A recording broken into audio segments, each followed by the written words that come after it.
Bismillahirrahmanirrahim. Assalamualaikum warahmatullahi wabarakatuh.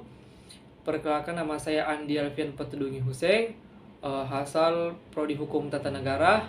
Insya Allah saya akan menjelaskan mengenai pengertian DPR dan sejarah terbentuknya DPR. Pertama, pengertian DPR. Dewan Perwakilan Rakyat Republik Indonesia atau disingkat dengan DPR RI, umumnya disebut Dewan Perwakilan Rakyat atau DPR. DPR adalah salah satu lembaga tinggi negara dalam sistem ketatanegaraan Indonesia yang merupakan lembaga perwakilan rakyat. DPR terdiri atas anggota partai politik peserta pemilihan umum yang dipilih melalui pemilu. Dalam konsep Trias Politika, DPR berperan sebagai lembaga legislatif untuk membuat undang-undang dan mengawasi jalannya pelaksanaan undang-undang yang dilakukan pemerintah sebagai lembaga eksekutif. Anggota DPR berasal dari anggota partai politik, peserta pemilu yang dipilih berdasarkan hasil pemilu, dan DPR berkedudukan di tingkat pusat. Sejarah DPR. Pada masa awal kemerdekaan, dari tahun 1945 hingga 1949, pada awal kemerdekaan, lembaga-lembaga negara yang diamanatkan Undang-Undang Dasar belum dibentuk. Dengan demikian, sesuai dengan pasal 4 Aturan Peralihan dalam Undang-Undang Dasar 1945, dibentuklah Komite Nasional Pusat atau KNIP.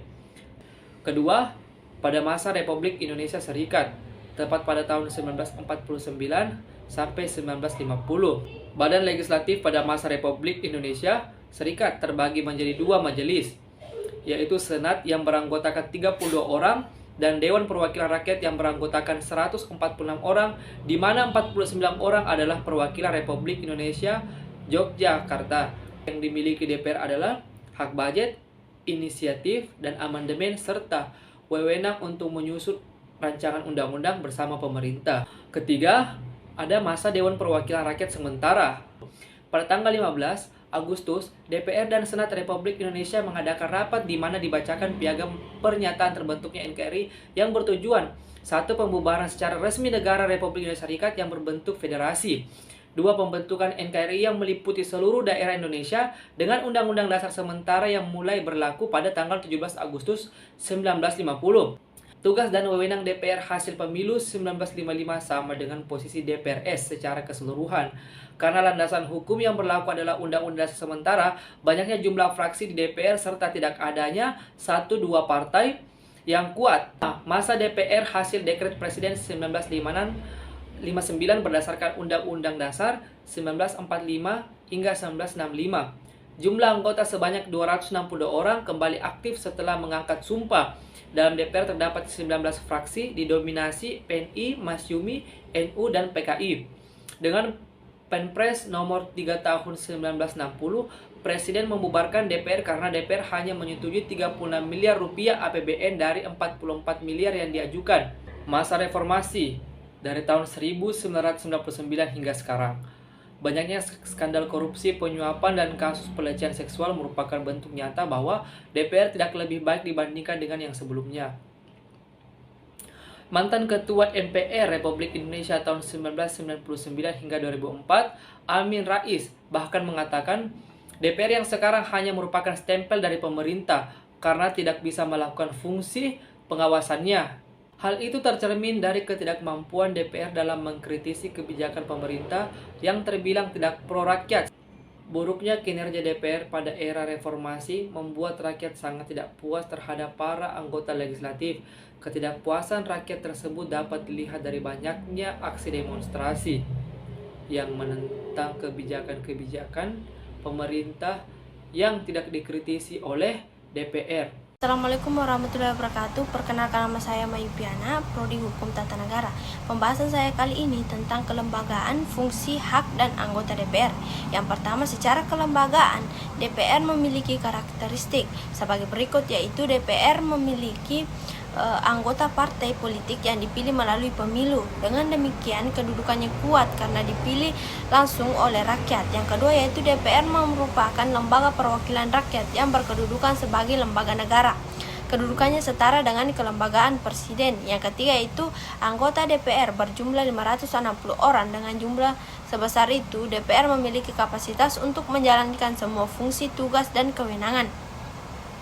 Yang keempat, DPR memiliki alat kelengkapan dewan yang terdiri atas komisi dan badan. Yang kedua, fungsi DPR, yaitu pertama, fungsi legislasi dilaksanakan untuk membentuk undang-undang bersama presiden. Yang kedua itu anggaran, dilaksanakan untuk membahas dan memberikan persetujuan atau tidak memberikan persetujuan terhadap rancangan undang-undang tentang APBN yang diajukan oleh presiden. Yang ketiga yaitu fungsi pengawasan yang dilaksanakan melalui pengawasan atas pelaksanaan undang-undang dan APBN. Yang ketiga, hak DPR. Yang pertama, hak interpelasi adalah hak DPR untuk meminta keterangan kepada pemerintah mengenai kebijakan pemerintah yang penting dan strategis. Yang kedua yaitu hak angket. Hak DPR untuk melaksanakan penyelidikan terhadap pelaksanaan suatu undang-undang pemerintah yang berkaitan dengan hal penting yang diduga bertentangan dengan peraturan perundang-undang.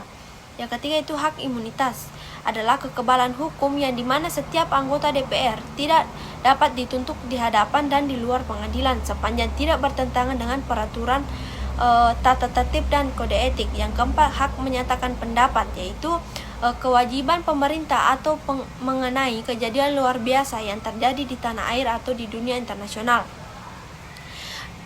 Selanjutnya, tindak lanjut pelaksanaan hak interpelasi dan hak angket.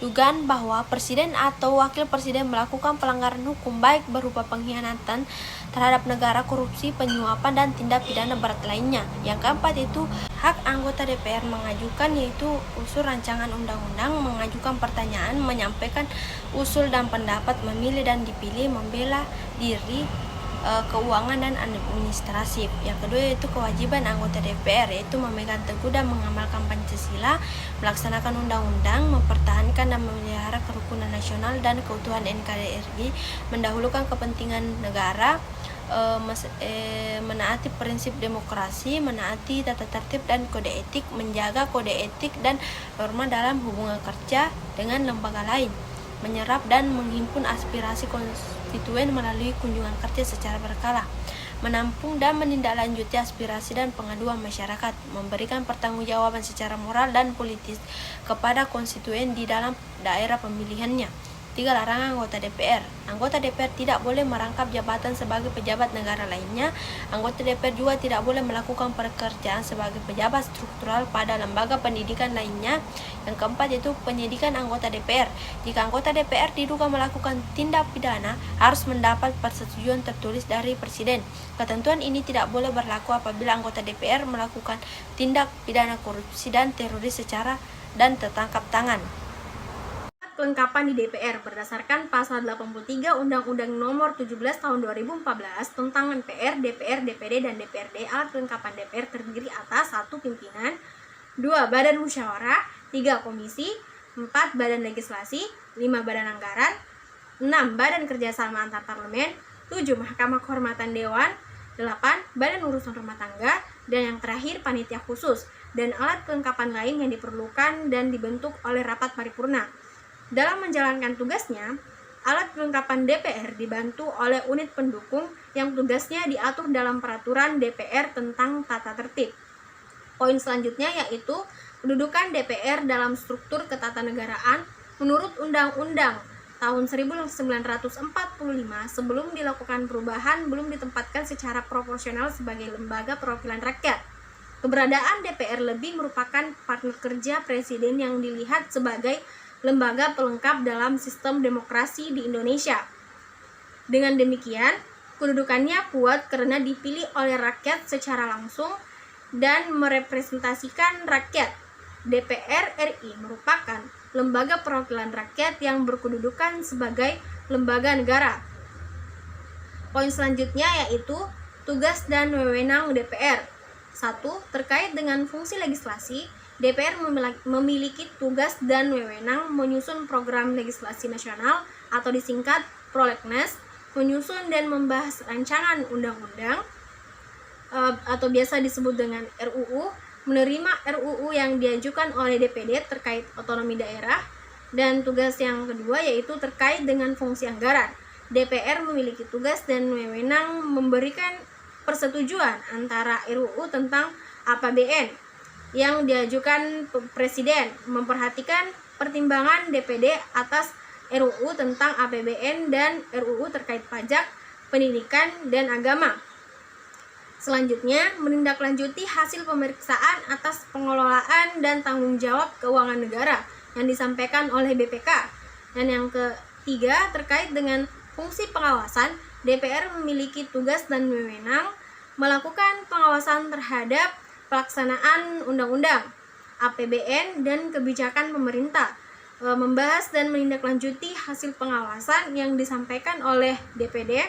Dan tugas yang keempat yaitu tugas dan wewenang DPR lainnya, antara lain menyerap, menghimpun, menampung, dan menindaklanjuti aspirasi rakyat, memberikan persetujuan kepada Presiden untuk yang satu, menyatakan perang ataupun membuat perdamaian dengan negara lain. Dua, mengangkat dan memberhentikan anggota Komisi Yudisial.